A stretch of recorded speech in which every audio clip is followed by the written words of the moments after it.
My main response to the world is not one of anger. As I get older, I find it's one of disappointment. In people, like Richard Hammond, or in culture, or in government, or a general disappointment as all the things that I valued as a child are taken away from me and changed, and I can't get them back. And the last thing I want to do tonight is I'm going to tell you a story that hopefully will explain this disappointment. It normally takes about 20 minutes, so... Yeah. Right, okay. It'll be longer tonight, though.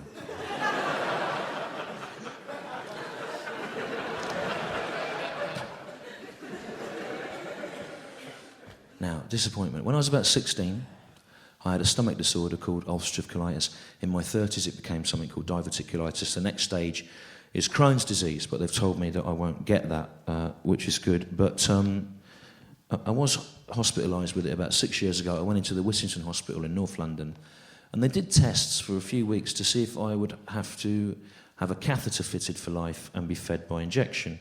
And at the end of all this, I went to see the specialist in his room, and he did this thing where they get you out, they get the results up on a screen, and then he just looked at them for ages without saying anything. You've probably had this happen. So after a while, I said to him, look, you don't have to beat around the bush. I said to him, my mother had Crohn's disease. I've talked to her about coping strategies. So, you know, don't prevaricate. Just give me the results. Just give it to me straight, like a pear cider that's made from 100% pears.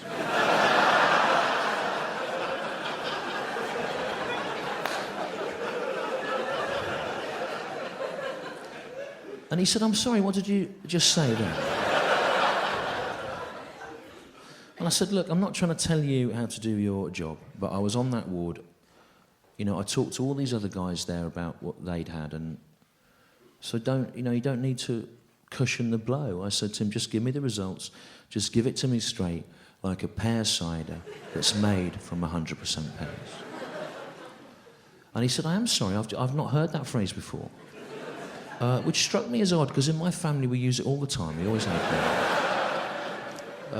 Particularly my grandparents' generation, you know, 4 or 5 times a day, give it to me straight like a pear cider that's made from 100% pears. But it was only when that doctor pointed it out, I thought, yes, it is odd. I didn't hear other people saying it, you know. But when I was a kid, it was absolutely ubiquitous. It was part of every day. And so many of my most profound childhood memories are attached to that phrase, you know. I remember when I was about 8, 9 years old, I'd had a Jack Russell as a puppy, and I called it Scarry after the kids writer, Richard Scarry. And then he got this sort of gastro thing, and my dad took him to the vets, and when he came back from the vets, the dog wasn't with him anymore, and I said to my dad, where's Scarry? And he said, well, I'll give it to you straight. Like a pear cider that's made from 100% pears. I've had him given a lethal injection. So that's just one example, but there's loads, because it was all the time. I mean, I remember when I was about 5, 6 years old, when I first found out that I was adopted, I remember my mum bought a book back from social services called Mr. Fairweather and His Family, and the idea was that it explained adoption to young adoptees. And I remember being about 10 pages in and then saying to my mum, why have you given me this, you know? And she said to me, well, I'll give it to you straight.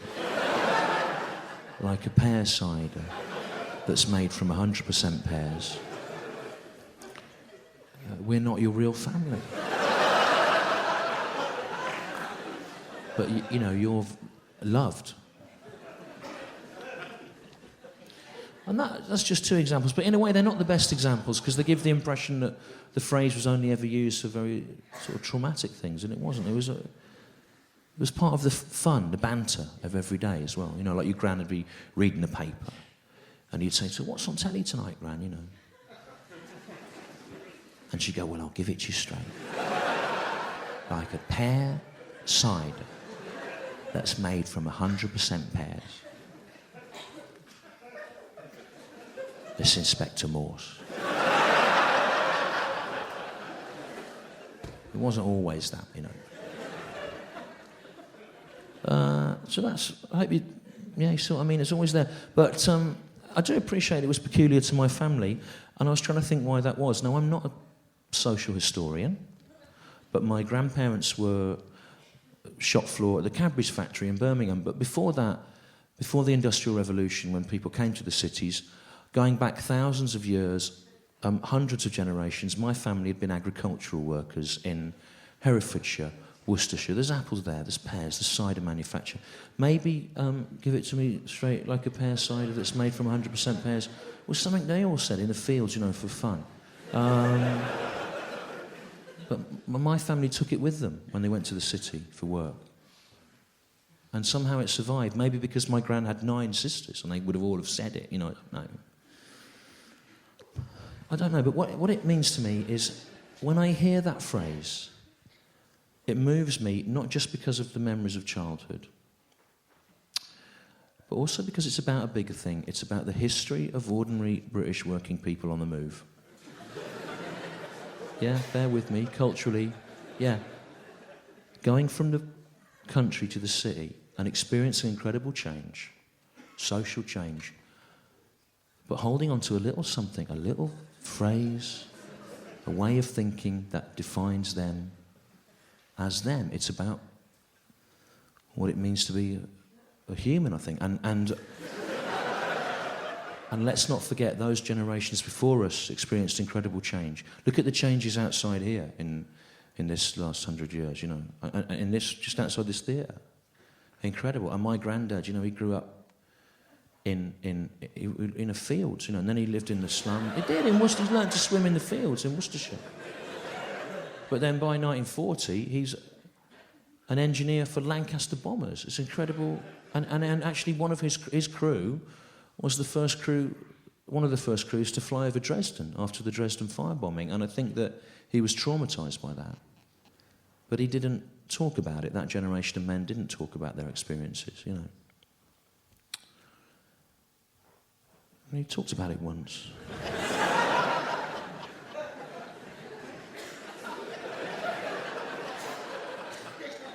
And I remember I said to him, Grandad, what was it like flying over Dresden after the Dresden firebombing? And he said, well, I'll give it to you straight. Like a pear cider that's made from 100% pears. There was nothing moving down there, just a dog. And I think that on that occasion, what we did to the Germans was wrong. And I remember my gran interrupted him and she said, it's nothing compared to what they did to Coventry. And he said, you don't know what you're talking about, shut up. So I hope you can see from all the little stories that I've told, the phrase was always there. It's part of the tapestry of the memory of my family childhood. But that's not why it absolutely means so much to me. It's this other thing that I think is applicable to all of us, about people holding on to an idea in the face of change, a figure of speech, a way of looking at the world. And I think it's about what it means to be, to think, to feel. And because of that phrase, it means more to me than a poem or a prayer. And if you were to say to me, is there a phrase that defines your life? I would say, yes, there is. And it is, give it to me straight like a pear cider that's made from 100% pears. It's about memory, but it's this bigger thing about what it means to be, and it's what I reach to, and it defines me. So, you can probably imagine my disappointment.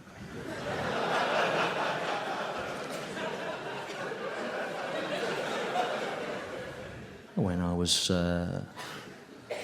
watching the television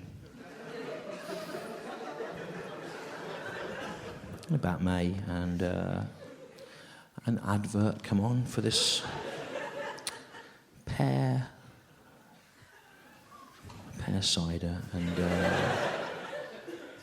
little Welsh lad in it, and he says to the barman, Give it to me straight like a pear cider that's made from 100%.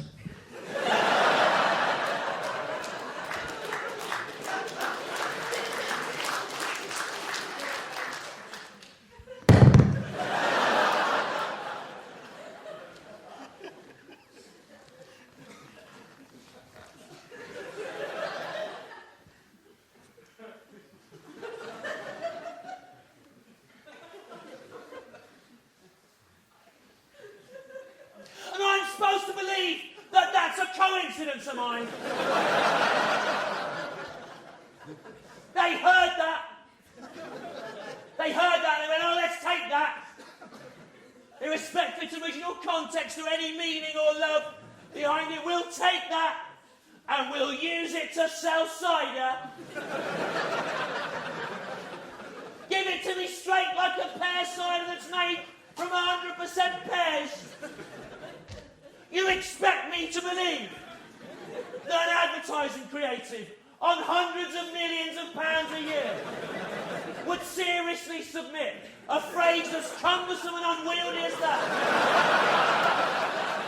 That is stolen out of the hearts and minds of ordinary working people with no comeback. There's no comeback for them. Thanks for that, Grandad. Thanks for fighting the war. Thanks for... Dig him up, dig his corpse up, rip his heart out, bring it out into a bucket, and use it to sell cider. That meant something to someone. That meant something. What people in advertising have got to understand is the world's not up for grabs. It's not a massive picnic table of all different thoughts and feelings and songs and stories and poems and words people have said and images and memories and things that mattered and shared little thoughts and traditions and things. It's not all just to be and changed and used.